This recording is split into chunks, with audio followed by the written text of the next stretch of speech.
चलो पहले अपन देखते हैं बीकॉम फर्स्ट ईयर में आप लोगों को क्या क्या सब्जेक्ट पढ़ने हैं। बीकॉम फर्स्ट ईयर, फिर अपन सिलेबस की बात करेंगे। सबसे पहले आप लोगों को पढ़ना है हिंदी,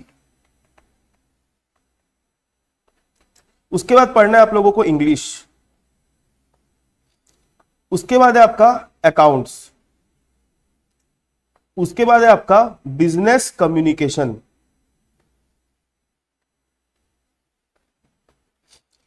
उसके बाद है आपका मैथ्स, मैथ्स मतलब बिजनेस मैथ्स, उसके बाद है आपका बीआरएफ, बिजनेस रेगुलेटरी फ्रेमवर्क, उसके बाद है आपका बिजनेस इकोनॉमिक्स, उसके बाद है आपका बिजनेस एनवायरनमेंट। ये 8 सब्जेक्ट तो आपके कंपलसरी सब्जेक्ट है जिसके मार्क्स आप लोगों के पेपर में जुड़ेंगे, मतलब जिनके मार्क्स जो है जुड़ने वाले हैं।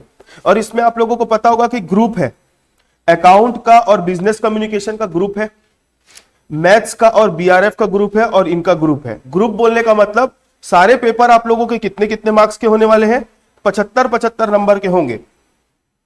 ठीक है, सारे पेपर कितने कितने नंबर के होंगे, 75 मार्क्स के होंगे। ठीक है, अब 75-75 में आपको पासिंग चाहिए 50, मतलब दोनों मिला के आपको 50 लाना है, दोनों मिला के। मतलब एक में अगर आपका 0 भी आ जाता है और दूसरे में 50 आ गया तो आप पास हो। ग्रुपिंग का ये फायदा है। तो 6 सब्जेक्ट आपस में 3 ग्रुप बना के बैठे हुए हैं। अकाउंट के साथ कौन सा है, बिजनेस कम्युनिकेशन, मैथ्स के साथ क्या है, बीआरएफ, और बिजनेस इकोनॉमिक्स के साथ क्या है, बिजनेस एनवायरनमेंट। ठीक है, अब ऐसा नहीं है कि भाई पास होने के लिए 50 चाहिए तो एक को पढ़ना ही नहीं और एक को पढ़ना है, बल्कि आपको अच्छा एक आपका सेफ है, वो बेस है कि भाई मिनिमम 50 लाके आप पास हो गए, ये चीज है। लेकिन इसका मतलब ये नहीं है कि आप 50 नंबर के लिए ही पढ़ाई करोगे। देखो भाई, ग्रेजुएशन कर लेने से नौकरी नहीं मिलेगी, लेकिन ग्रेजुएशन करने से अच्छी नौकरी जरूर मिलेगी अगर आपको जॉब के लिए तैयारी करनी है तो। मेरा बोलने का मतलब है 12वीं बेस पे अगर आप किसी कॉम्पिटिशन एग्जाम की तैयारी करते हो तो आपको कौन से पद मिलेगा, कौन सा पद मतलब कौन सा पोस्ट मिलेगा, एक क्लर्क लेवल का पोस्ट मिलेगा। लेकिन अगर ग्रेजुएशन करके अगर आप तैयारी करते हो तो आप कलेक्टर भी बन सकते हो, आईएएस ऑफिसर भी बन सकते हो। तो ग्रेजुएशन का महत्व तो समझ रहे हो क्या है। मैं ये नहीं बोल रहा हूं बीकॉम करके आप नौकरी मिल जाने वाली आपको, लेकिन बीकॉम आपका लेवल बढ़ा देता है। बीकॉम बोलने का मतलब ग्रेजुएशन, तो इसलिए ग्रेजुएशन इंपॉर्टेंट है। और कुछ कुछ जॉब्स ऐसी होती है, कुछ कुछ वैकेंसीज ऐसी होती है जहां पे ग्रेजुएशन में फर्स्ट डिवीजन मांगता है, मिनिमम 60%। तो आपने अगर ग्रेजुएशन में ध्यान देके नहीं पढ़ा है तो आपके मतलब 60% से कम है तो बहुत सारे रास्ते बंद हो सकते हैं। मतलब कुछ कुछ वैकेंसी में आप लोग अप्लाई नहीं कर सकते। और जिनको सीए करना है तो सीए में डायरेक्ट एंट्री भी देखी जाती है। तो डायरेक्ट एंट्री में भी कितना मार्क्स मांगते हैं, मिनिमम पहले 55 था, अब कितना हो गया है, 60+ हो गया है। मतलब मिनिमम अगर आपका फर्स्ट डिवीजन है तो आप डायरेक्ट एंट्री के साथ जा सकते हो, मतलब आपको फाउंडेशन देने का जरूरत नहीं है। तो 60+ मार्क्स अगर आपका ग्रेजुएशन में आ रहा है तो मतलब है ग्रेजुएशन करने का, नहीं तो कोई मतलब नहीं है। ये आप लोगों को अभी से ध्यान में रखना है। और आप लोगों के साथ एक अच्छी चीज ये हुई है कि आपका पेपर का टाइम थोड़ा सा एक्सटेंड है, मतलब आराम से होगा पेपर, तो हड़बड़ाने का जरूरत नहीं है, अपने पास पूरा समय है अभी तैयारी करने का। तो देखो, हिंदी, हिंदी कैसे पढ़ना है, क्या पढ़ना है, आप लोग जिससे भी पढ़ते हो हिंदी, आप लोग जो भी गाइड से पढ़ते हो, मार्केट में अजय माला आती है, सूर्या आती है, निकिता आती है, ठीक है, जो भी पॉपुलर गाइड्स है आप लोग उनको ले लो, उसमें अच्छा कंटेंट रहता है। अगर आपको गाइड से नहीं पढ़ना है तो बुक भी मिलती है, आप उसको लो और उससे आप पढ़ाई कर सकते हो, आपकी हिंदी की तैयारी हो जाएगी। ठीक है, इंग्लिश आपको किससे पढ़ना है, इंग्लिश आपको जो भी गाइड आपको सूट करती है, जो जो मैंने नाम लिया अभी, जो भी गाइड सूट करती है वो ले लो। प्लस क्लास में मैं आप लोगों की इंग्लिश की भी क्लास लूंगा, ग्रामर वगैरह मैं आप लोगों को कराऊंगा। ठीक है, लेकिन इंग्लिश में कब कराऊंगा, एग्जाम के 1 हफ्ते के पहले। पिछले साल भी मैंने करवाया था, अभी जो चल रहा है पहली बार नहीं करा रहा हूं, ये हर साल मैं करवाता हूं। पिछले साल भी मैंने इंग्लिश करवाया था, तो एग्जाम के 1 हफ्ते पहले करवाऊंगा। मेरे पास लास्ट ईयर की रिकॉर्डिंग है, लेकिन सिलेबस चेंज हो गया तो देने से कोई मतलब नहीं है, तो मैं इंग्लिश आप लोगों को करवाऊंगा अलग से। ठीक है, वो एग्जाम के 1 हफ्ते के पहले होगा। अब बात आती है किसकी, अकाउंट की और बिजनेस कम्युनिकेशन की। तो हमारा जो मेन मुद्दा है, दो प्रैक्टिकल सब्जेक्ट्स है। कौन कौन से दो प्रैक्टिकल सब्जेक्ट है, एक है आपका अकाउंट और दूसरा है आपका मैथ्स। इनकी मैं मेन रोज क्लास लेके चलूंगा आप लोगों के साथ, ठीक है। और जो बाकी के थ्योरी सब्जेक्ट्स बनते हैं, कौन कौन से थ्योरी सब्जेक्ट है आपके, business communication, business regulatory framework, business economics और बिजनेस इन्वायरमेंट। इन चारों थ्योरी सब्जेक्ट्स के मैं आप लोगों को इंपॉर्टेंट क्वेश्चंस दूंगा। मतलब हर सब्जेक्ट से लगभग लगभग 20 क्वेश्चन, उनको करके चले जाना, आपकी थ्योरी सब्जेक्ट की तैयारी हो जाएगी। और थ्योरी सब्जेक्ट कैसे पढ़ना है, क्या पढ़ना है, वो मैंने रिकॉर्ड किया हुआ है वीडियो, आप लोग उसको देख सकते हो, ठीक है। 20-20 क्वेश्चन आप लोग कर लिए, मोर देन इनफ है, वो पूरा सब्जेक्ट कवर कर लेता है वो।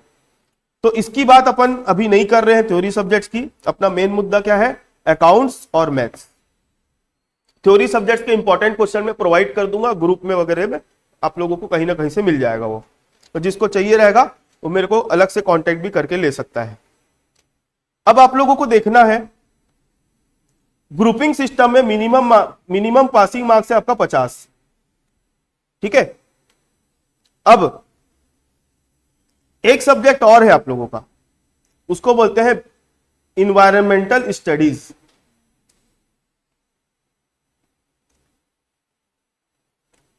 इन्वायरमेंटल स्टडीज ये जो सब्जेक्ट है, ये कॉमर्स से रिलेटेड सब्जेक्ट नहीं है आप लोगों का, ये पर्यावरण एनवायरमेंट से रिलेटेड सब्जेक्ट है। तो बच्चे लोग कंफ्यूज होते हैं बिजनेस इन्वायरमेंट में और इन्वायरमेंटल स्टडीज में, ये दो अलग अलग सब्जेक्ट है। ये व्यवसायिक पर्यावरण है और ये पर्यावरण अध्ययन है, ठीक है। तो ये दोनों पेपर अलग अलग है भाई, एनवायरमेंट वर्ड आगे इसलिए कंफ्यूज मत हो जाना दोनों में, ठीक है। आप लोग स्कूल में जब पढ़ते थे तो माइक्रो इकोनॉमिक्स और मैक्रो इकोनॉमिक्स पढ़े हो, तो जो ये बिजनेस इकोनॉमिक्स दिख रहा है ना वो माइक्रो है, और बिजनेस इन्वायरमेंट दिख रहा है मतलब वो मैक्रो है, ठीक है। और ये वाला जो इन्वायरमेंटल स्टडीज है, ये आपका एक क्या बोल सकते हैं, ये एक आपका मतलब इसका नंबर नहीं जुड़ेगा लेकिन कंपलसरी पेपर है। पेपर आपको देना पड़ेगा, इसका नंबर नहीं जुड़ेगा। फर्स्ट ईयर में नहीं दोगे तो सेकंड ईयर में देना पड़ेगा, सेकंड में नहीं दोगे तो फाइनल में देना पड़ेगा, और तीनों साल में एक बार पास करना जरूर है। इसलिए पहले साल में पास करके निपटा देना, क्योंकि फर्स्ट ईयर में आप लोग जो पढ़ रहे हो ना भाई, वो आप लोगों का सिलेबस बहुत कम है एज कंपेयर टू सेकेंड और फाइनल ईयर। क्योंकि सेकेंड ईयर और फाइनल ईयर में 3-3 प्रैक्टिकल सब्जेक्ट आने वाले हैं, और फर्स्ट ईयर में कितने प्रैक्टिकल सब्जेक्ट है, 2 ही है बस। तो अभी और फर्स्ट ईयर में जो भी पढ़ रहे हो ना, 11-12 का बहुत सारा चीज रिपीट होता है। तो इसलिए अभी आपके पास अभी हल्के हो, सेकेंड ईयर और फाइनल ईयर में बोझ बढ़ने वाला है आप लोगों के ऊपर, और नया नया चीज पढ़ना है। तो ये आपका इन्वायरमेंटल स्टडीज से रिलेटेड है चीज। इसकी भी कोई गाइड वाइड जो भी मिलती है मार्केट में ले लेना, बाकी इसी बार निपटा के छोड़ देना इसको। अब मैं आप लोगों के साथ अकाउंट और मैथ्स की बात करता हूं डिटेल में। तो अभी अकाउंट के बारे में सुनो। अकाउंट के सिलेबस की बात करते हैं। अकाउंट सब्जेक्ट जो है उसका मेन जो नाम है उसको बोलते हैं हम फाइनेंशियल अकाउंटिंग। फाइनेंशियल अकाउंटिंग, ठीक है। आप लोगों का जो सब्जेक्ट है फाइनेंशियल अकाउंटिंग, वो 5 यूनिट में डिवाइडेड है। कितने यूनिट में डिवाइडेड है, 5। Unit number 1, unit number 2, unit number 3, unit number 4 और 5। हर यूनिट से 15 नंबर का क्वेश्चन आएगा, और पेपर का पैटर्न जो होगा वो पुराना पैटर्न होगा, नया पैटर्न से पेपर नहीं आने वाला है। क्योंकि मेरे कुछ फ्रेंड लोग हैं जो प्रोफेसर है, उन लोगों ने मेरे को बताया है कि पेपर पुराने पैटर्न से ही आएगा, और शायद आप लोगों के कॉलेज में अनाउंसमेंट भी किए हैं। तो इस तरीके से कंफर्म हो जाती है बात कि पेपर जो है पुराने पैटर्न से ही होगा। इस बार बातचीत चल रही थी नए पैटर्न करने की, लेकिन नया पैटर्न शायद क्या नहीं हो रहा है इस बार से, ठीक है। तो चलो सबसे पहले मैं बात करूंगा यूनिट नंबर 1 की। यूनिट नंबर 1 में कुछ भी नया नहीं पढ़ना है।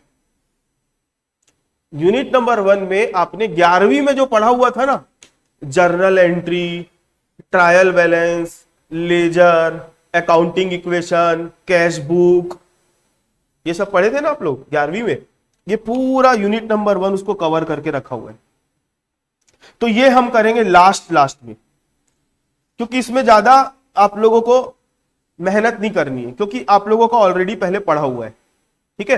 और आप लोगों ने अगर हमारा ऐप डाउनलोड किया हुआ होगा तो ये मैंने डाल के भी रखा हुआ है, नहीं इसको नहीं डाला हूं मैं, दूसरे चैप्टर डाला हूं, इसकी भी क्लास मेरे पास रिकॉर्डेड है, मैं इसको ऐप में अपलोड कर दूंगा, ठीक है। लेकिन ऐसा नहीं बोलो नहीं पढ़ाऊंगा, पढ़ाऊंगा, लेकिन जो ज्यादा इंपॉर्टेंट है उसको पहले कराऊंगा, ठीक है। हाँ यूनिट 1 का, यूनिट 1 में किसकी किसकी मेरे पास रिकॉर्डिंग है और मैं कराऊंगा, बता रहा हूं, मैं अभी लिखवाऊंगा, अभी तो मैं इससे दिखा रहा हूं, मैं सब लिखवाऊंगा आप लोगों को सिलेबस। 2 मिनट सुन लो मेरी बात। यूनिट 2 में आता है आप लोगों का चैप्टर है फाइनल अकाउंट्स। यूनिट 2 में क्या आता है? Final account. फाइनल अकाउंट समझते हो ना, जिसमें trading account, profit loss account, balance sheet ये सब बनाना पड़ता है, वो फाइनल अकाउंट के बाद एक चैप्टर आता है आपका रेक्टिफिकेशन ऑफ एरर्स, असिद्धियों का संशोधन। उसके बाद एक चैप्टर आता है आपका डेप्रिसिएशन। 3 चैप्टर है भाई, यूनिट 2 में कितने चैप्टर है? 3 चैप्टर। कौन कौन से? Final account, rectification of error और डेप्रिसिएशन। उसके बाद यूनिट 3 जो है आपका पूरा कंप्यूटराइज्ड अकाउंटिंग सिस्टम से रिलेटेड है, जिसमें आपको कंप्यूटर में अकाउंटिंग कैसे करी जाती है, टैली सॉफ्टवेयर में अकाउंटिंग कैसे करी जाती है, उसके बारे में बताएगा। तो यूनिट 3 में बोल सकता हूं थ्योरी बेस्ड ज्यादा है। थ्योरी बेस्ड मतलब जिसमें आपको बताना पड़ेगा टैली में बैलेंस शीट बनाने के लिए, या मतलब फंक्शंस बताने पड़ेंगे कि ये बटन दबाओगे तो ये खुलेगा, यहां जाओगे तो ये आएगा, वहां जाओगे तो ये आएगा। टैली सॉफ्टवेयर अगर आप लोगों ने टैली वैली सीखा होगा तो, लेकिन मैं आप लोगों को पूरा यूनिट 3 का बताऊंगा कैसे क्या क्या पढ़ना है, ठीक है। उसके बाद यूनिट 4, यूनिट 4 में आप लोगों को क्या क्या पढ़ना है सुनो। Hire purchase, hire purchase system पढ़ना है, ठीक है। उसके बाद एक चैप्टर है आप लोगों का हायर परचेस के बाद कंसाइनमेंट, कंसाइनमेंट के बाद है आपका ब्रांच अकाउंट। 3 चैप्टर आपके यूनिट 4 में भी है। उसके बाद यूनिट 5 में आओगे तो जॉइंट वेंचर है एक चैप्टर। जॉइंट वेंचर के बाद आपका है पार्टनरशिप। पार्टनरशिप के अंदर 3 टॉपिक्स है, amalgamation of partnership, dissolution of partnership और कन्वर्जन ऑफ पार्टनरशिप। तो अब मेरे को जैसे ये पढ़ते हुए मेरे को ऐसा फील हो रहा है कि जो लिखा हुआ है ना बच्चे लोगों को कुछ समझ में नहीं आ रहा है। ये देख के, ये जो दिखा है ना जिस तरीके से, इसको देखने से सिलेबस से ना समझ में नहीं आता कि हमको पढ़ना क्या क्या है। तो एक बार मैं लिखवा दूं सारी चीजें, तो आप लोग मेरे साथ साथ नोट कर लो।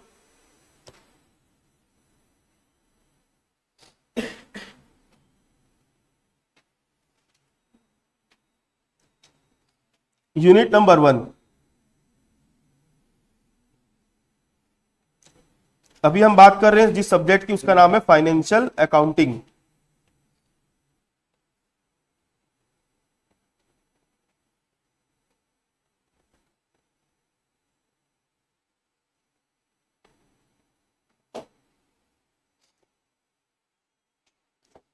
फाइनेंशियल अकाउंटिंग यूनिट 1 में लिखो सबसे पहले थ्योरी। थ्योरी, थ्योरी मतलब अलग अलग टॉपिक का नाम ना लिख के मैं थ्योरी लिख दिया ना, तो थ्योरी कोई क्वेश्चंस में आप लोगों को दूंगा तो उसमें सब कवर हो जाएगा। सेकंड नंबर पर लिखो accounting equation.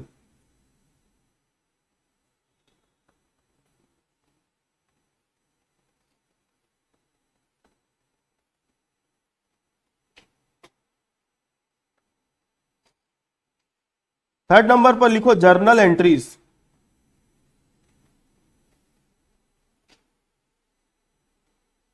With GST, journal entries with GST.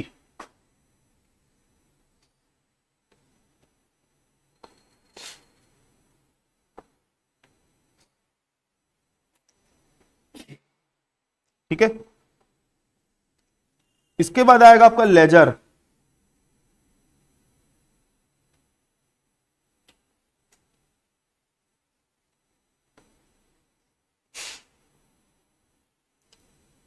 Laser के बाद आएगा आपका सब्सिडियरी बुक्स।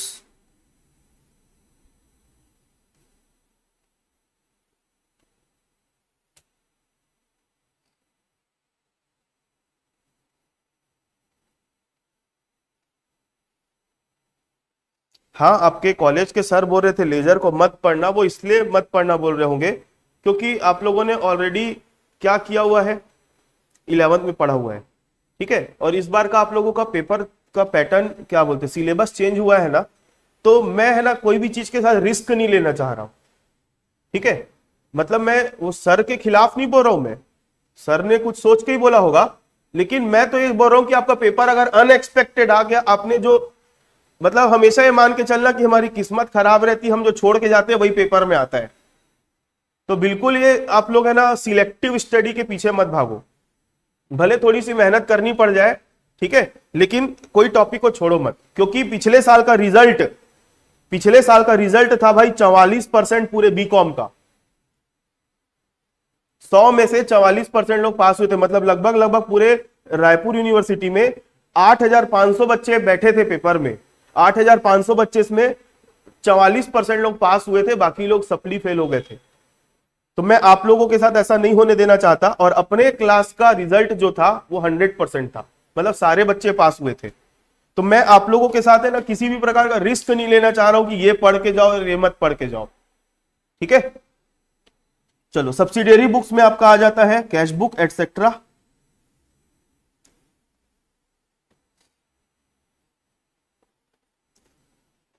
इसके बाद आपका आएगा ट्रायल बैलेंस। सर इतना सारा दिख रहा है यूनिट नंबर 1 में, ये सब पढ़ना है क्या? भाई 2-2 दिन का टॉपिक है, बस 2-2 दिन का टॉपिक है, 2-2 दिन का।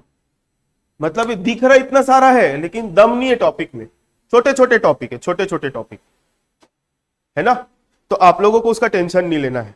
यूनिट नंबर 3 में आ जाओ, सॉरी यूनिट नंबर 2। 7 नंबर में यहां पर भी लिख दो थ्योरी। थ्योरी है ना गरीब बच्चे लोगों के लिए, गरीब बच्चे बोलने का मतलब जिनको पढ़ाई लिखाई करना नहीं है, जो मेहनत में गरीब है। मैं पैसे का गरीब नहीं बोल रहा हूं ना, मेहनत में गरीब है। तो मैं थ्योरी उन बच्चों के लिए दे दूंगा जिसको प्रैक्टिकल बनाने का जरूरत नहीं है, थ्योरी पढ़ के जाना, लिख कर आ जाना, पास हो जाओगे, पासिंग नंबर तो मिल जाता है।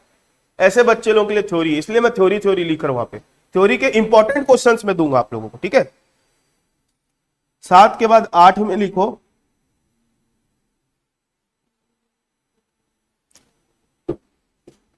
Final accounts.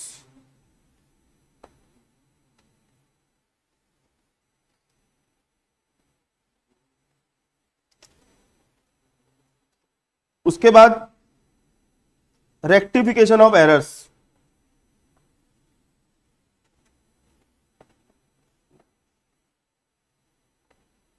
Rectification of errors, हाँ बोलो चेतन। 1 मिनट, मैं आपसे थोड़ी देर के बाद में बात करता हूं, अभी जो मैं मतलब बात कर रहा हूं वो दूसरे मैटर पे हो रही है, ठीक है। रेक्टिफिकेशन ऑफ एरर्स, क्योंकि आप बीच में ज्वाइन किए ना, इसलिए आपको क्या हो रहा है आपको पता ही नहीं है ना। रेक्टिफिकेशन ऑफ एरर्स, और इसके बाद 10वें नंबर पर लिखो डेप्रिसिएशन।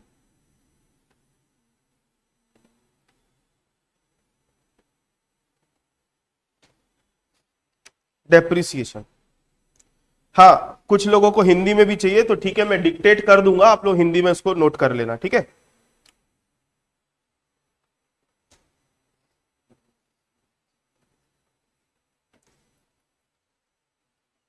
यूनिट नंबर 3 में आ जाओ।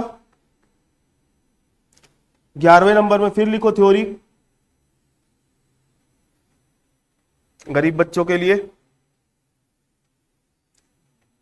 गरीब मतलब जो कामचोर बच्चे हैं उनको गरीब बोल रहा हूं मैं।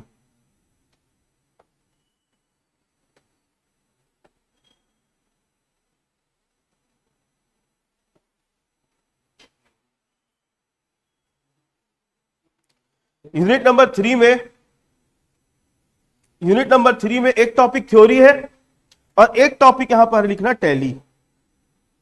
हम टैली सॉफ्टवेयर के बारे में पढ़ाई करेंगे, क्या क्या फंक्शन होते हैं, अकाउंटिंग कैसे होती है इसके अंदर। तो ये प्रैक्टिकल मानता हूं मैं, इसको थ्योरी नहीं मानता, ठीक है। बाकी यूनिट नंबर 3 तो बोलोगे थ्योरी है, बाकी टैली सॉफ्टवेयर के बारे में पढ़ेंगे। तो मैं आप लोगों को स्क्रीन पे टैली सॉफ्टवेयर दिखाऊंगा, पूरा बताऊंगा कहां पे क्या क्या होता है, फंक्शंस आप लोगों को समझाऊंगा उसके, ठीक है। यूनिट नंबर 3 हो गया। यूनिट नंबर 4 में आ जाओ। 13 नंबर पर फिर लिखो tally theory.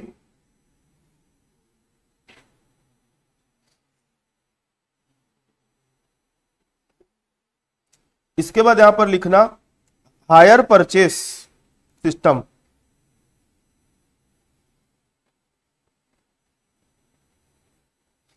Hire purchase system मैं हिंदी में 2 मिनट के बाद डिक्टेट करूंगा, पूरा मैं इसको कंप्लीट कर लेता हूं उसके बाद।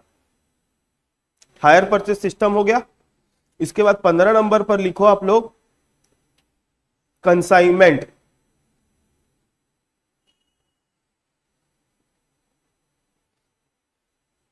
कंसाइनमेंट। और 16 नंबर पर लिखो ब्रांच अकाउंटिंग। इनलैंड ब्रांचेस लिख दो, इनलैंड ब्रांच।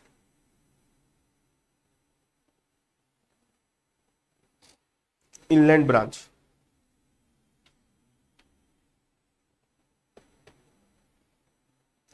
ठीक है, जो होगा आपका यूनिट नंबर 4। और यूनिट नंबर 5 में आ जाओ। यूनिट नंबर 5 में 17 नंबर पे फिर से लिखो थ्योरी।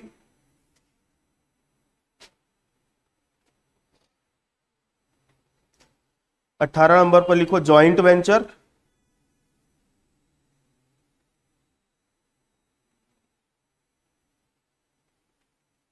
19 नंबर पर लिखो पार्टनरशिप।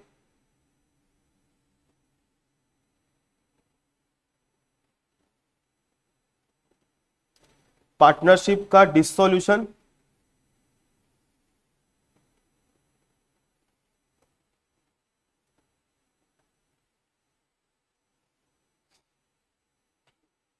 बीस नंबर पर लिखो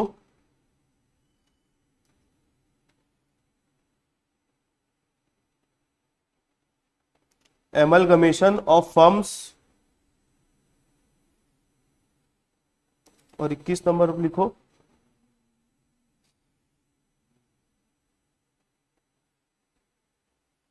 sale oblique conversion of partnership firm into company. Total आप लोगों को कितने टॉपिक पढ़ने हैं? इतने टॉपिक जो स्क्रीन पर दिख रहे हैं वो। अगर आप लोग नोट कर रहे हो तो नोट कर लो, फिर मैं हिंदी में एक बार डिक्टेट कर दे रहा हूं।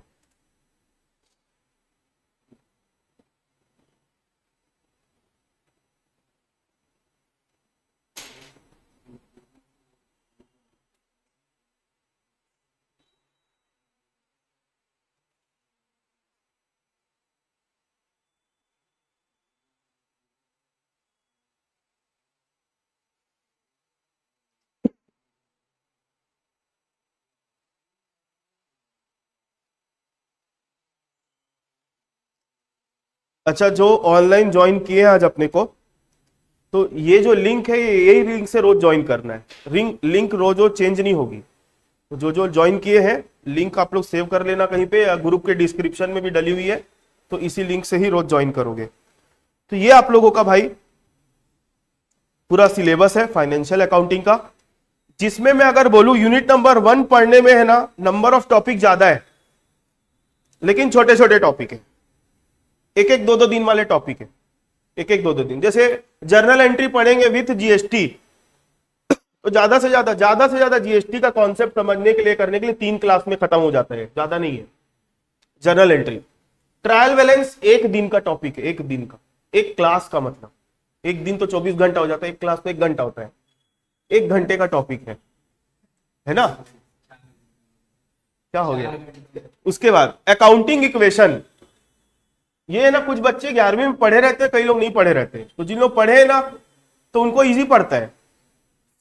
मतलब इन लोगों ने ना, सीबीएसई बोर्ड वाले तो पढ़ ही लेते हैं, सीजी बोर्ड वाले लोगों को कभी कभी छोड़वा दिया जाता है। तो अकाउंटिंग इक्वेशन है ना, आप लोगों को मैं कराऊंगा, लगभग 2 क्लास लगेगा, इजी होता है बहुत, कोई ज्यादा टेंशन वाला बात नहीं है। लेजर, अगर जर्नल आता है तो लेजर आप लोगों के लिए 10 से 15 मिनट का टॉपिक है। अब बचता है सब्सिडियरी बुक। सब्सिडियरी बुक में तो वैसे तो purchase book, cell book, cash book है ना, purchase return book, cell return book, पेटी कैश बुक, बहुत सारी बुक्स आती है, लेकिन मैं कैश बुक के ऊपर ज्यादा फोकस करूंगा। ठीक है, तो यूनिट नंबर 1 का आप लोग लोड नहीं लोगे, वो मैं आप लोगों को पूरा करा दूंगा। और कंफर्म एक क्वेश्चन अगर आएगा तो आपसे छूटना नहीं चाहिए। ठीक, और जो थ्योरी लिखा हुआ है ना हर यूनिट में, तो थ्योरी के मैं आप लोगों को पीडीएफ के क्वेश्चंस का पूरा बना के दूंगा, यूनिट वाइज आपको थ्योरी करके जानी है। ठीक है, यूनिट नंबर 2 में आ जाओ। तो यूनिट नंबर 2 में आपको एक थ्योरी दिख रही है, इसका भी क्वेश्चन दूंगा, और final account, rectification of error और डेप्रिसिएशन, 3 बड़े चैप्टर। फाइनल अकाउंट लगभग लगभग इसको पढ़ने में आप लोगों को 5 क्लास लगेगी, लगभग 5 क्लास लगेगी। पहली क्लास तो पूरा रूल और कॉन्सेप्ट बताने में लगेगा, और 4 क्लास में हम क्वेश्चन सॉल्व करेंगे। ठीक है, 4 क्लास में हम क्या करने वाले, क्वेश्चन सॉल्व करने वाले। रेक्टिफिकेशन ऑफ एरर, ये चैप्टर आपसे तभी बनेगा जब आपकी जर्नल एंट्री स्ट्रांग है। अगर आपने जर्नल एंट्री अपनी स्ट्रांग नहीं रखी है, मतलब जर्नल एंट्री का कॉन्सेप्ट अगर आपको नहीं आता, तो आप रेक्टिफिकेशन एरर में भी आपको प्रॉब्लम फेस करोगे। और एक चैप्टर आपका डेप्रिसिएशन, तो डेप्रिसिएशन पढ़ने में लगभग लगभग 6 क्लास लग जाती है। लगभग कितनी क्लास लग जाएगी, 6 क्लास। तो इस तरीके से आपका यूनिट नंबर 2 का मतलब डिजाइन बना हुआ है।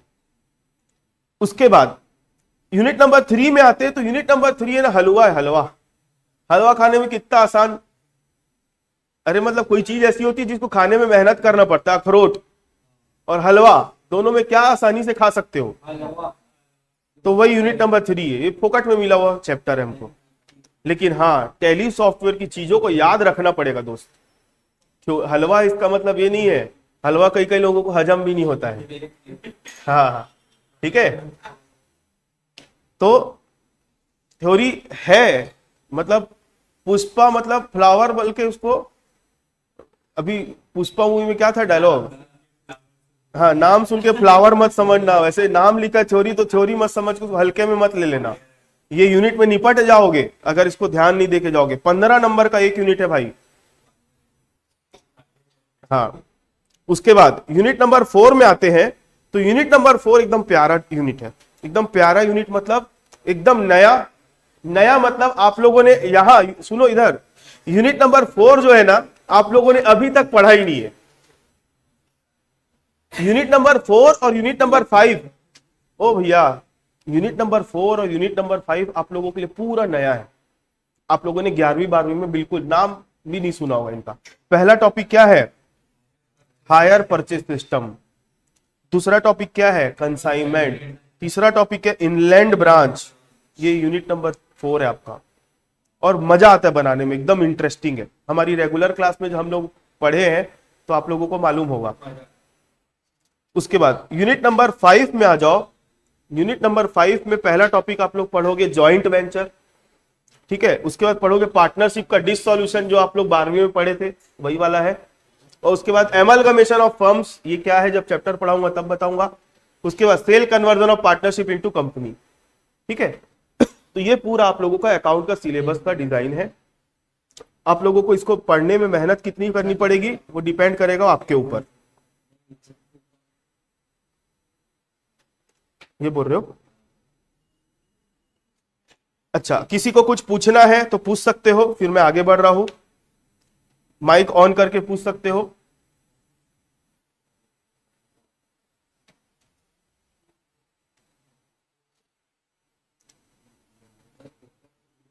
हाँ हिंदी में बता रहा हूं, 1 मिनट।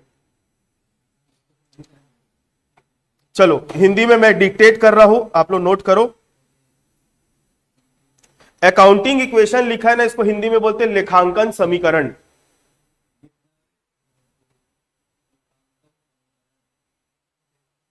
हाँ कुशल, 2 में 25-25 आ गया तो पास, 1 में 0 1 में 50 तो भी पास। अकाउंटिंग इक्वेशन को बोलते हैं लेखांकन समीकरण।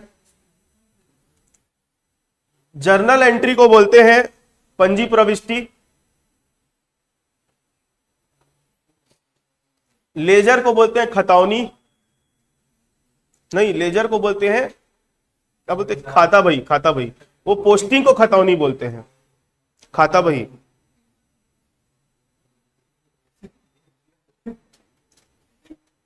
हाँ देवेन। उसके बाद सब्सिडरी बुक्स, सब्सिडरी बुक्स में ना आप लोग सब्सिडरी बुक पूरा मत लिखो, इसको रोकड़ बही बस लिख दो आप लोग, रोकड़ बही हिंदी में अगर लिख रहे हो तो। और ट्रायल बैलेंस को लिख लो तलपट। तलपट के बदले परीक्षा सूची भी लिख सकते हो, परीक्षा सूची भी बोलते हैं उसको। हो गया। यूनिट नंबर 2 में आ जाओ। फाइनल अकाउंट को अंतिम लेखे लिखो।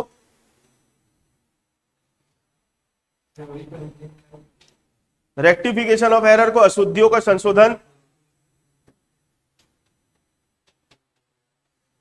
डेप्रिसिएशन को लिखो ह्रास, ह्रास लिख सकते हो या फिर आवक्षण, ह्रास लिखो ज्यादा बेटर है। अशुद्धियों का संशोधन। उसके बाद अब यूनिट नंबर 3 को मत बोलना भाई, हिंदी में बताओ करके। टैली को कैसे, ये तो ठीक है ना। हाँ बस।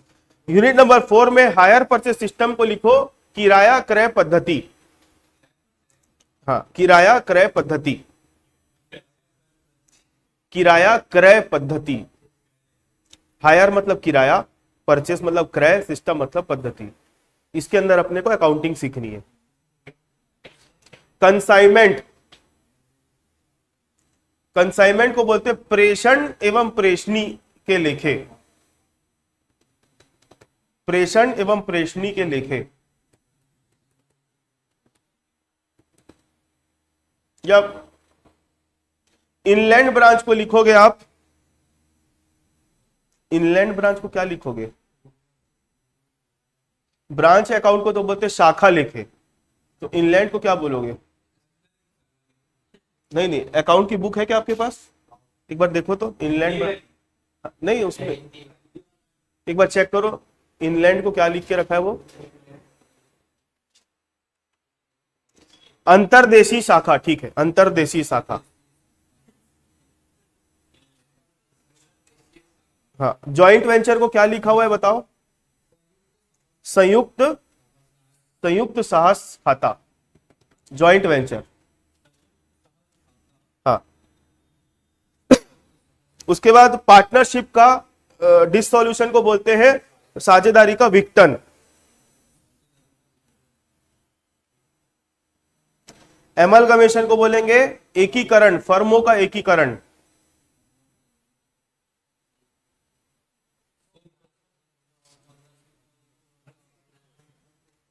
अब यहां पर लास्ट वाले को लिखोगे पार्टनरशिप, जो है ना, पार्टनरशिप फर्म होती है, फर्म, फर्म का कंपनी के रूप में परिवर्तन या फिर विक्रय। तो इसको चैप्टर का नाम क्या लिखा है बताओ मेरे को लास्ट में, पढ़ो ना। हाँ हाँ, एक काम करो, मैं सिंपल भाषा में लिखवा दे रहा हूं, फर्म का, फर्म का कंपनी में परिवर्तन, बस इतना ही लिख लो। परिवर्तन या फिर रूपांतरण भी लिख सकते हो, देवेंद्र लिख के भेज रहा है यहाँ पे, फर्म का कंपनी में परिवर्तन या रूपांतरण। देवेंद्र उल्टा लिख के भेजो भाई, कंपनी का फर्म में नहीं हो रहा है, फर्म का कंपनी में हो रहा है।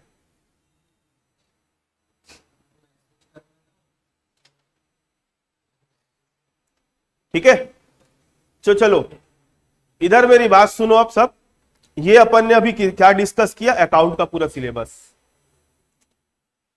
अकाउंट का सिलेबस इतना सारा है और आप लोगों ने सीरियसली नहीं लिया ना भाई, तो मतलब क्या बोलते, आप लोगों का रिकॉर्ड भी टूट सकता है। मैं तो नहीं बोल रहा हूं, लेकिन होते ना कई बच्चे जो आज तक नर्सरी से लेकर 12वीं तक हम फेल नहीं हुए,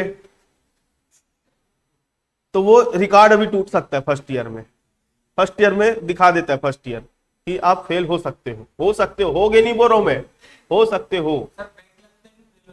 सीधा नहीं पढ़ते, या तो सप्ली या फेल। बैक, बैक कब लगते हैं? जब आप है ना उसमें रहते हो, क्या बोलते हैं, सेमेस्टर एग्जाम में रहते हो, तो उसमें एटी केटी वगैरह आता है तो आप वापस से आगे बढ़ जाते हो।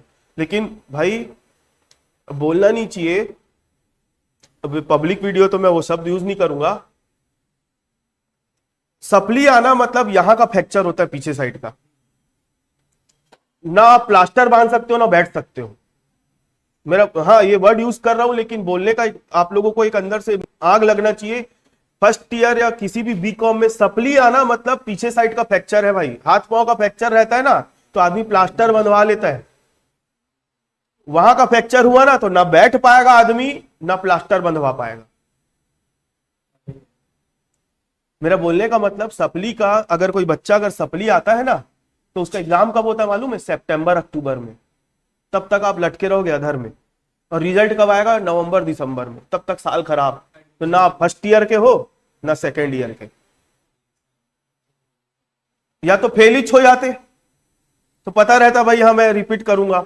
सप्ली में बच्चे को किसी को पाने की खुशी और किसी को खोने का गम, उस बीच में फंसे रहता है। ये दिक्कत आती है सप्ली वालों के साथ। तो आप लोग बिल्कुल भी ना इसको ना मजाक में मत लो फर्स्ट ईयर को। और जो छठवीं होता है ना फर्स्ट ईयर में हो जाता है। जो फर्स्ट ईयर पास कर लिया ना मतलब सिंसियर बच्चा ही होता है, तो सेकंड ईयर फाइनल में दिक्कत नहीं देखने को मिलती। इसलिए सेकंड ईयर और फाइनल ईयर को पढ़ाने में ज्यादा मजा आता है, क्योंकि वहां पे सब क्रीम वाले बैठे ना, क्रीम मतलब पढ़ने वाले बैठे, और जो छठवीं होना था वो छट जाते फर्स्ट ईयर में। तो चलो मैं जो भी बोल रहा हूं उसको किसी को अपने ऊपर नहीं लेना है, मैं रियलिटी बता रहा हूं कि फर्स्ट ईयर का रिजल्ट सप्ली मत आए, या तो फेल हो जाओ या फिर पास हो जाओ। और पास भी होना है तो 30-35 नंबर ला के पास वाला काम नहीं करना है अपने को, वो कोई काम का नहीं है फिर। चलो ये जो मैंने लिखा है ये मैं आप लोगों को ग्रुप में शेयर कर दूंगा। इधर देखो अब, तो मैं पहले आप लोगों के साथ मैथ्स का सिलेबस डिस्कस कर लूं कि अकाउंट का कुछ मैं पढ़ाना स्टार्ट कर दूं। मैथ्स का सिलेबस डिस्कस करते हैं, फिर अपन एक कल की क्लास से फ्रेश अपन पढ़ना भी चालू कर देंगे। चलो मैथ्स में भी आप लोगों का अगर मैं बोलूं सिलेबस है ना बहुत हद तक चेंज हुआ है मैथ्स में।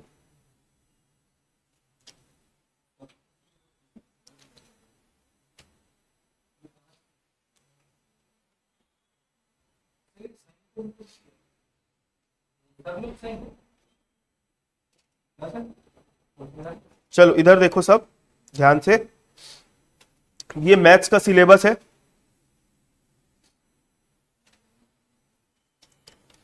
मैथ्स का भी पेपर 5 यूनिट में डिवाइडेड है। यूनिट नंबर 1 में आपको क्या क्या पढ़ना है?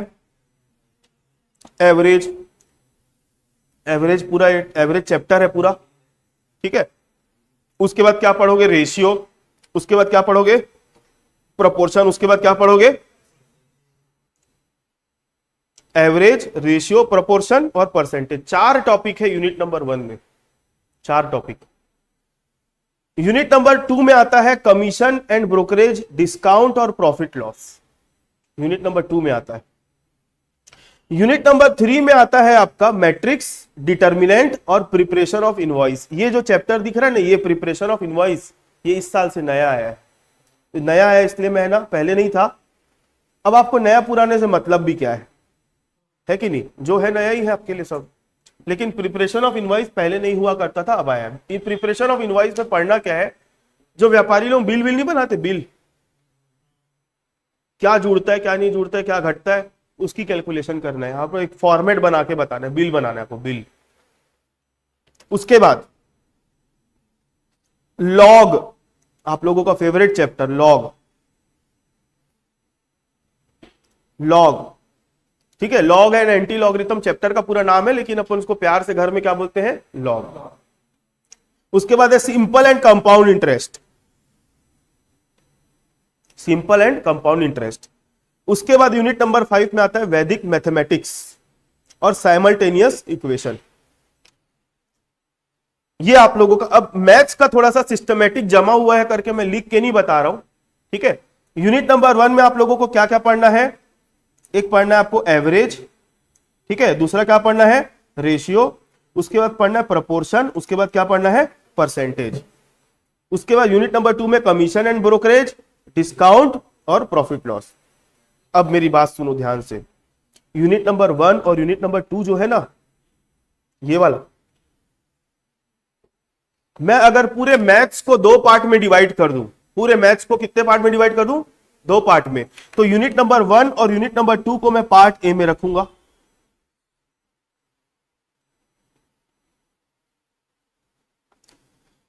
यूनिट नंबर 1 और यूनिट नंबर 2 को मैं किस में रखूंगा? पार्ट ए में, ठीक है। एक मिनट ना,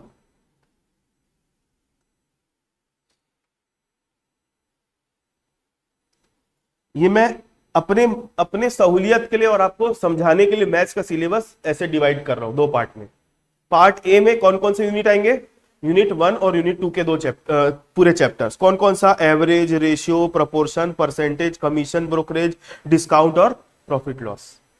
और यूनिट नंबर 3, 4, 5 जो है, इसको मैं बोलूंगा पार्ट बी।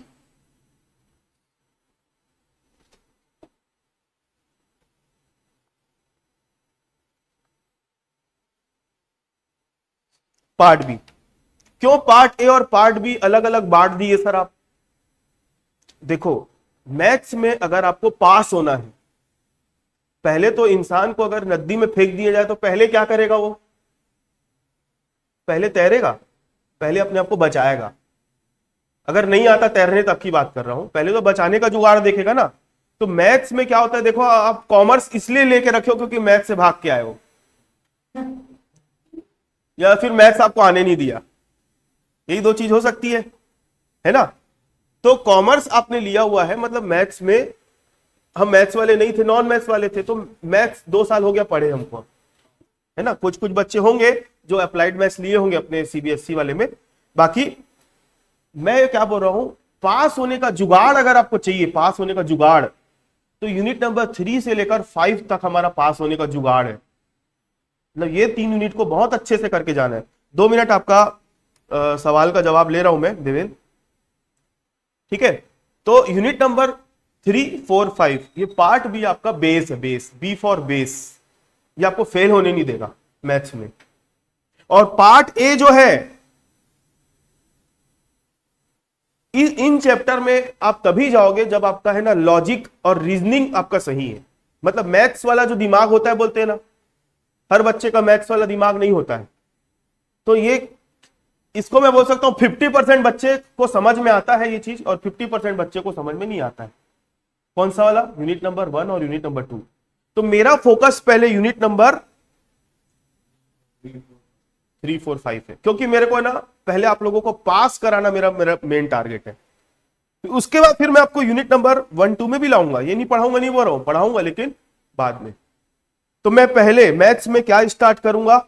मैट्रिक्स हो गया, डिटर्मिनेंट हो गया, प्रिपरेशन ऑफ इनवॉइस हो गया, लॉग हो गया, सिंपल इंटरेस्ट, कंपाउंड इंटरेस्ट हो गया, है ना, वैदिक मैथ्स हो गया, साइमल्टेनियस इक्वेशन हो गया, ये सब चैप्टर हम पढ़ने वाले हैं। ये कल की क्लास से स्टार्ट हो जाएगा।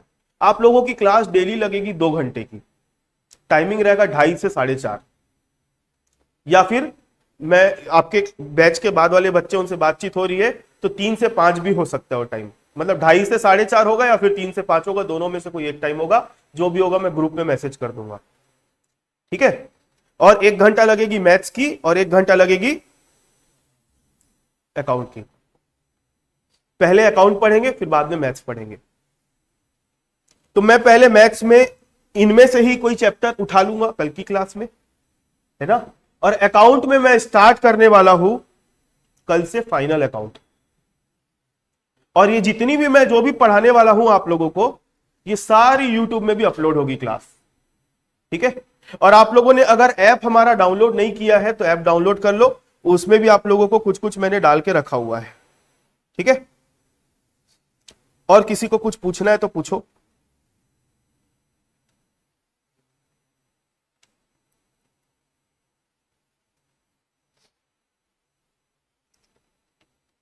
सिक्सटी % के लिए टोटल कितने मार्क्स चाहिए कुशल? 60% आपका पेपर कितने मार्क्स का होगा? 75 नंबर का एक पेपर है, तो 75 × 8 करो तो कितना होता है? 600 नंबर। आपको 60% लाना है तो कितना नंबर लाओगे जिससे 60% हो जाएगा? 360। अगर इस तरीके से सोच के अगर आप काम करोगे कि मेरे को 360 नंबर लाना है तो मेरा फर्स्ट डिवीजन बनेगा, तो गलत सोचते हो आप, गलत सोचते हो। अगर ऐसा सोच लोगे ना तो आपका कभी 60% नहीं आएगा, कम ही आएगा। या हो सकता है कि टोटल में 360 आ जाए, एक 8 सब्जेक्ट में नहीं पढ़ भी जाओ, क्योंकि आप लोग होता है ना, एक में आ गया 25, एक में आ गया 60, तो ओवरऑल तो 360 आ जाएगा, परसेंट भी 60 बन रहे हैं, लेकिन एक आध में सप्ली आ गए। तो आपको वैसा नहीं सोचना है। आप अगर मेरी वाली क्लास देखोगे ना, थ्योरी सब्जेक्ट कैसे पढ़ना है, पार्ट 1 और पार्ट 2 2 पार्ट में है, उसमें मैंने बहुत डिटेल में बताया चीजों को। फिर भी एक बार छोटा सा मैं आप लोगों को बता देता हूं। देखो, आपके सामने मैं हिंदी इंग्लिश की बात बस नहीं करूं, मैं बाकी प्रैक्टिकल की बात अगर करूं, आपका एक क्वेश्चन 15 नंबर का आएगा। एक क्वेश्चन कितने नंबर का आएगा? और टोटल आपको हिंदी इंग्लिश को छोड़ के कितने पेपर देने हैं? 6। और हर पेपर में कितने यूनिट्स है? 5। तो 6 इंटू 5 करो तो कितना होता है 30। मतलब आपको टोटल कितने क्वेश्चन सॉल्व करने हैं 6 पेपर में 30 क्वेश्चन सॉल्व करने हैं, चाहे वो थ्योरी हो चाहे प्रैक्टिकल हो। इतना तो समझ में आता है कि नहीं। चीजों को तोड़ो टुकड़ों में। मतलब मेरे को अकाउंट अलग सब्जेक्ट है, मैं ये नहीं सोच रहा हूं, बिजनेस कम्युनिकेशन अलग सब्जेक्ट है ये नहीं सोच रहा हूं, मैथ्स अलग सब्जेक्ट है ये नहीं मैं ये सोच रहा हूं कि पूरा मेरा 30 क्वेश्चन का एक पेपर होने वाला है अलग अलग दिन में, एक ही सब्जेक्ट है, चैप्टर चैप्टर वाइज होगा। मैं ये मान के पेपर दिलाता हूं। मतलब किसी सब्जेक्ट को हल्का और किसी सब्जेक्ट को भारी नहीं समझना है, सबको बराबर समय देना है। तो आपको टोटल कितने क्वेश्चन बना के आने 6 पेपर मिला के 30 पेपर 30 क्वेश्चन बनाने। और एक क्वेश्चन कितने नंबर का होगा 15। मतलब टोटल कितने नंबर का। आपका टारगेट ये होना चाहिए कि 15 नंबर का क्वेश्चन अभी मेरे सामने है, मेरे सामने, तो इसको बनाने के लिए मेरे को ज्यादा से ज्यादा 35 मिनट लगना चाहिए। 35 मिनट से ज्यादा ले रहा हूं मतलब मैं अगले क्वेश्चन का टाइम खराब कर रहा हूं, चाहे कोई भी सब्जेक्ट हो, हिंदी इंग्लिश को छोड़ के। मतलब 15 नंबर का क्वेश्चन अगर आप सॉल्व कर रहे हो तो समय कितना देना है 35 मिनट से ज्यादा नहीं देना है। ये एकदम आप लोग जाओगे ना, अभी क्लास के बाद टैटू बनवा लेना, 35 मिनट 15 नंबर, ठीक है, ये बना ही लेना बिल्कुल। मतलब एकदम दिमाग में बात रखने वाली है, याद रखने वाली बात है कि 15 नंबर के सवाल के लिए आपको 35 मिनट से ज्यादा डिवोट नहीं करना है। अगर ज्यादा समय ले रहा है तो कुछ जगह छोड़ दो, अगले क्वेश्चन में चले जाओ। ये पहला चीज। और दूसरा, आप जब 15 नंबर का एक सवाल बना रहे हो तो आप ये प्रयास करो कि जब वो सवाल बना रहा हूं तो मेरे को मिनिमम से मिनिमम 10 से 12 नंबर मिलना चाहिए उस पेपर में, उस क्वेश्चन में। ये सोचते हुए आपको सवाल अपना बनाना है। तो 10 से 12 नंबर कब मिलेगा आपको उसमें। मैं 10 से 12 तो कम ही आंक रहा हूं, मैं तो 14, अगर मैं रहता आपकी जगह तो 14 सोचता मैं। मतलब 15 नंबर का सवाल है तो मेरे को मिनिमम 14 नंबर मिलना चाहिए उसमें। तो 14 नंबर लाने के लिए पहले तो मेरे को टाइम लिमिटेशन दे दिया गया कि 35 मिनट के अंदर वो काम करना है तुमको। 35 मिनट में काम करने के बाद आपको वो सवाल सही बनाना पड़ेगा। अब सही तो 100 में से 50 लोग बना ही लेते हैं, तो फिर तुमको 14 क्यों मिलेगा। बनाओगे तो आपको प्रेजेंटेशन का भी ध्यान रखना है, आंसर भी सही लाना है। चेक करने वाला जब देखेगा, पेपर कंपेयर करेगा, हाँ यार इसका ज्यादा अच्छा दिख रहा है, इसको ज्यादा नंबर दो। मतलब कंपेरेटिवली मिलता है ज्यादा नंबर। मतलब ऐसा कंपेयर करके नहीं देता है, लेकिन चेक करने वाले को पता रहता है, भाई इतना पढ़ा लिखा इंसान होता है चेक करने वाला कि भाई वो कंपेयर कर लेता है चीजों को। पेपर का पहला शब्द देख के पता चल जाएगा सामने वाला बच्चा कितने पानी में है। ठीक है, तो आपका पेपर, आपका क्वेश्चन ऐसा बनना चाहिए कि आपको मिनिमम एक क्वेश्चन में 12 से 13 इतना नंबर आ जाए आपका। अगर ये सोच के अगर आप काम कर रहे हो कि मेरे को 35 मिनट में एक क्वेश्चन बनाना है और मिनिमम 12 से 13 नंबर आ जाए, तो आप ये भूल जाओ, ये सब फिर दुनिया भर का बात छोड़ दो। फिर आप सोचना कि मेरे को 60 नंबर लाना है कि फर्स्ट टाइम, वो जो कर्म कर दिए फल का चिंता आप मत करो, तो आगे देख लेंगे। अब आपने कितना बड़ा काम कर दिया सोच के देखो। मान लो एक क्वेश्चन में आपको कितना नंबर मिल गया 12 नंबर मिल गया। आपने टोटल कितने नंबर सॉल्व किए, तो कितने क्वेश्चन सॉल्व किए 30। तो 12 इंटू 30 करोगे तो कितना होता है, ये है गणित। कहां 60%, अभी हिंदी इंग्लिश थोड़ी जुड़ा है, हिंदी इंग्लिश थोड़ी जुड़ा है इसमें। अभी 360 तो इसी में लाए हो। अब हिंदी इंग्लिश का जोड़ लो, 50 आया होगा, चलो 100, तो 460 नंबर आया, डिवाइड बाय 600 करो, कितना होता है 75 नंबर का काम कर दिया आप। छोटा सा काम करना था। ताजमहल भी ऐसी बना था, या बड़ी कोई इमारत ऐसी बनती है, ईंट पे ईंट रखते गए, ईंट पे ईंट रखते गए, ईंट पे ईंट रखते गए, एक ढांचे के अंदर, एक टाइम लिमिट के अंदर। एक दिन देखे, अरे बाप रे ताजमहल बन गया। हाँ ऐसी तो हुआ। वो कोई मिल गया से जादू थोड़ी आया था, ऊपर आया, सिर में हाथ रख दिया, मम्मी मुझे सब दिख रहा है, बोले अगले दिन से। ऐसा नहीं होता है।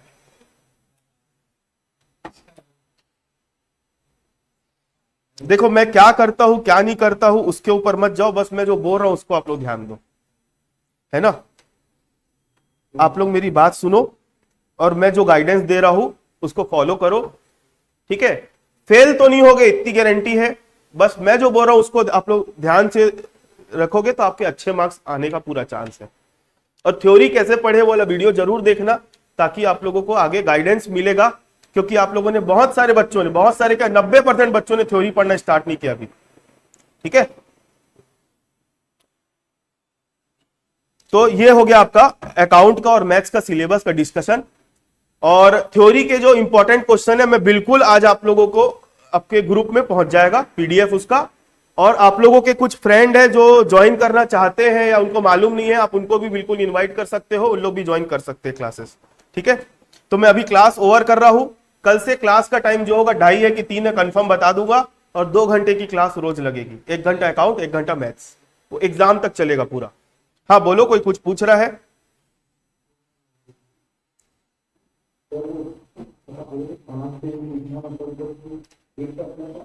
हाँ, 5 पेज लिखना है।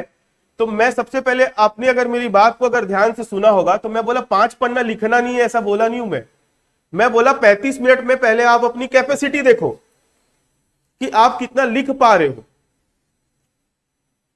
35 मिनट में आप कितना पन्ना लिख लेते हो, आप अपनी खुद की कैपेसिटी देखो, क्योंकि हर आदमी की स्पीड अलग अलग होती है। हो सकता है 35 मिनट में आप 7 पन्ना लिख दो, और आप हो सकता है आशुतोष को बोलोगे तो वो 4 पन्ना ही लिख पाए। स्पीड इंसान के ऊपर डिपेंड करता है। तो 35 मिनट में आप लोग अपने आप को आंक लो, मतलब इवेलुएट कर लो, उसके हिसाब से आप डिसाइड करो कि कितना पेज आप लिख पा रहे हो।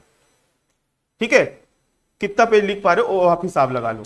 अच्छा, एक छोटा सा मैं टेस्ट रखने वाला हूं क्लास में, वो मात्र 35 मिनट का टेस्ट होगा, जिसमें मैं आप लोगों को एक क्वेश्चन दूंगा, पहले से बता दूंगा, और आप लोग टेस्ट, क्योंकि घर में बोलूंगा ना चेक करो कितना लिख पा रहे हो, नहीं लिख पाओगे, वो डिसिप्लिन के साथ नहीं लिखोगे। तो मैं क्लास में बैठा के कराऊंगा ना, तो आप लोग अच्छे से करोगे उसको। तो कब करना है, क्या करना है, मैं 1-2 दिन में अनाउंस कर दूंगा उसको। ठीक है, क्वेश्चन भी बता दूंगा क्या आने वाला है, एक ही क्वेश्चन रहेगा। बस आपको 35 मिनट बैठ के ये चेक करना है कि कितना पन्ना लिख पा रहे हो आप, याद करके आना अच्छे से घर से उसको। ठीक है, चलो अभी क्लास ओवर। किसी को? हाँ चेतन बोलो। आपकी आवाज में ना बेस बहुत आ रहा है चेतन, मेरे को ना क्लियर सुनाई नहीं दे रहा है।